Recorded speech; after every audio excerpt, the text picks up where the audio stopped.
আজকে আমি বানাচ্ছি পটল পোস্ত। তোমাদের পুরো ভিডিওটা আমি দেখাতে পারিনি। পটলটাকে কেটে নিয়ে বিচিগুলো বের করে নিয়েছি, নিয়ে বিচিগুলো ভালো একটা বাটিতে রেখেছি। ওটাতে রসুন দিয়েছি, জিরে দিয়েছি, সরষা দিয়েছি, দিয়ে কাঁচা লঙ্কা দিয়ে ওটাকে আমি পেস্ট করে নিয়েছি।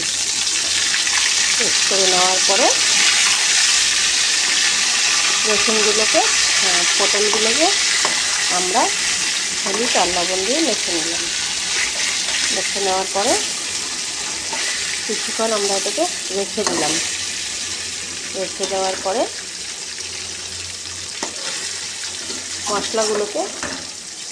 মশলাগুলোকে আমরা ভেজে নিলাম।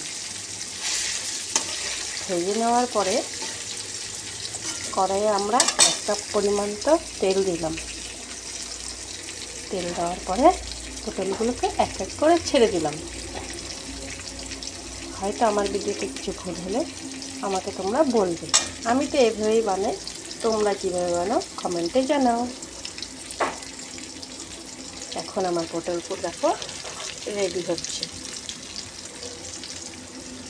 কিন্তু তাও এগুলো ভালো করে হয়নি, এটা নষ্ট হয়ে গেছে। দেখতে পাচ্ছ তোমরা, নষ্ট হয়ে গেছে। আর মশলাগুলো সব বেরিয়ে পড়েছে। দেখো মশলাগুলো সব বেরিয়ে পড়েছে।